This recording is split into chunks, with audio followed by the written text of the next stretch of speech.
Shalom, my name is Ronit Maoz. I am from Israel.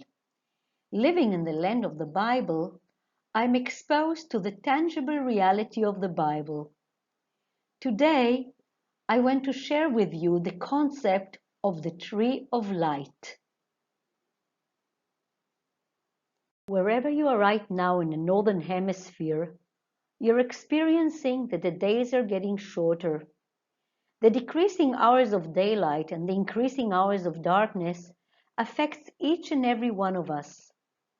The fear of darkness is connected symbolically to the negative aspects of life, whereas light symbolizes the positive aspects. In the land of the Bible, one of the best solutions God provided to fight darkness is the olive tree. The origin of the olive tree is in the Middle East, in the land of Israel and its surroundings. Olive trees grow all over the land, from the rugged slopes of the hills of Galilee, the lowlands, and even at the edge of the desert.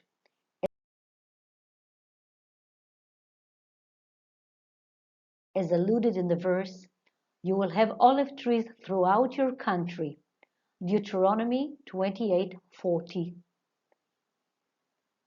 This evergreen tree can amazingly withstand the hardships of harsh topography and of challenging climate, and can even bear fruit for hundreds of years. No wonder that Jeremiah mentioned the tree with fondness. The Lord called you a thriving olive tree with fruit beautiful in form. Jeremiah 11:16. Sometimes, during the day, the olive tree can turn its leaves, giving an impression of a glowing tree with a halo surrounding it. This halo, this light, is just one aspect why the olive tree is a tree of light. When the days become shorter and the first rains fall, the fruit changes its tints and colors from green to black. The olives are filled with oil. The time of olive harvest has arrived.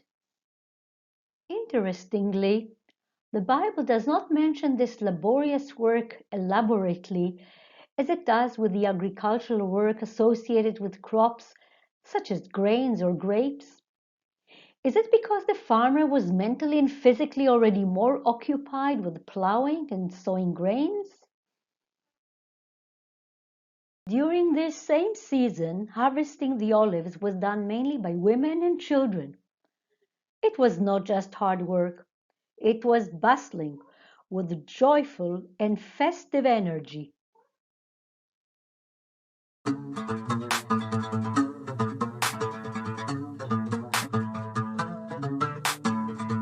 בוא נרים פה מסיבה, אנשים בשפע, יא חביבי מרחבה, זה קורה עוד רגע. תנו לי קצב מזרחי, חלס טכנו ואנגלית, מבשלים לכם להיט, let's begin the חפלה. יאללה קעדה על הטול חביבי, לא חייב להיות מסטול, יא סידי, איזה לילה מחכה לנו רק, וואי וואי תינני, או יא חביבי.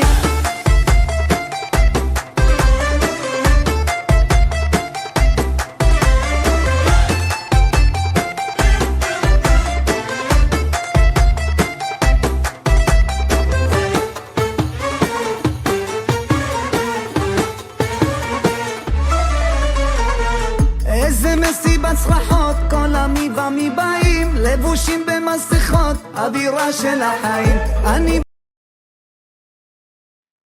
There are two parts of the olive which contain oil, the fleshy part and the hard pit. So, after the day's harvesting, the olives were assembled and then either brought home or dispatched to an olive press to be crushed and pressed. The Bible describes the process of crushing olives as beating. Beating was done in various ways.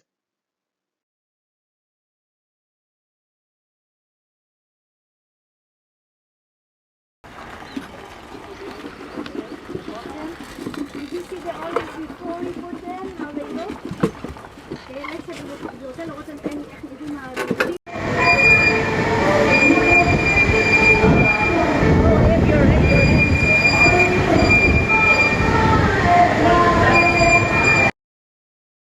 When the black oily mush is put into bags, some oil oozes out. This oil is considered to be of the finest quality. However, in order to get more oil out of the mush, pressing is needed. The more the olive mush is pressed, the quality of the oil decreases. Here are some examples.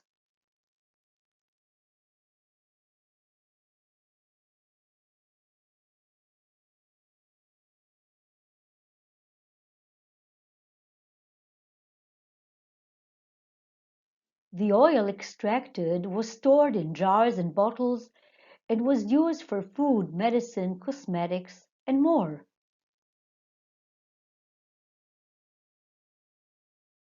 But its main use was for light.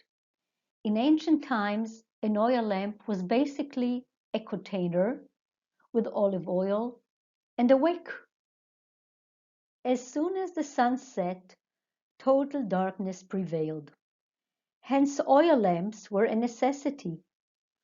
Proverbs 31:18, describing the woman of noble character, mentions, "Her lamp does not go out at night."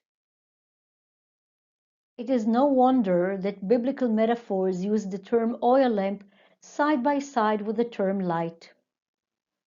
You, Lord, keep my lamp burning. My God turns my darkness into light.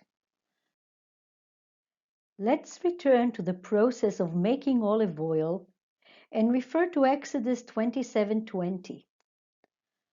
You shall charge the sons of Israel that they bring you clear oil of beaten olives for the light, to make a lamp burn continually.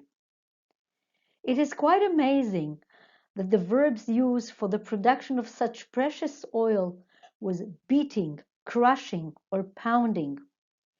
The outcome of those strong, harsh actions was the illuminated menorah in the Holy Temple.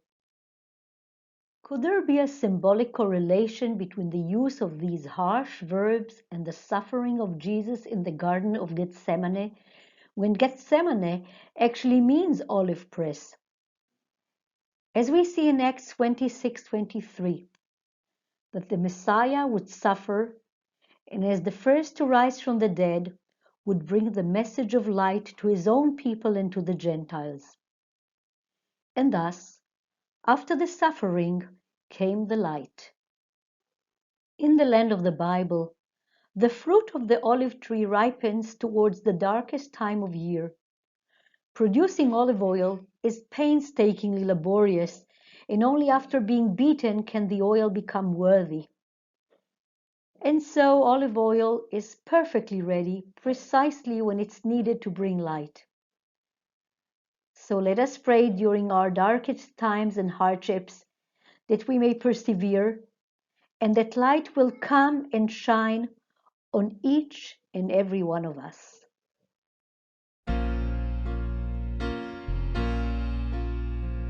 So many nights I'd sit by my window, waiting for someone to sing me his song.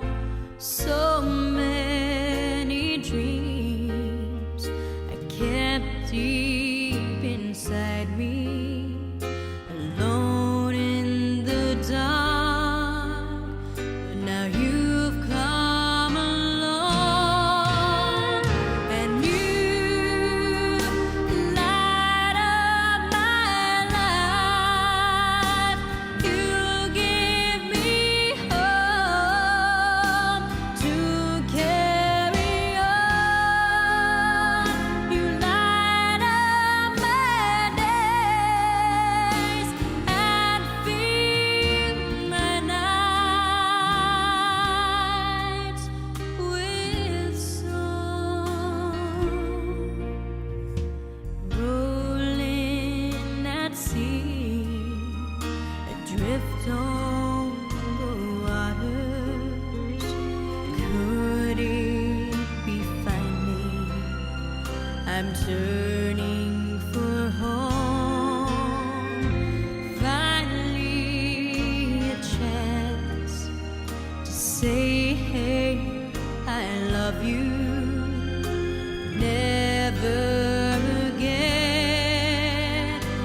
be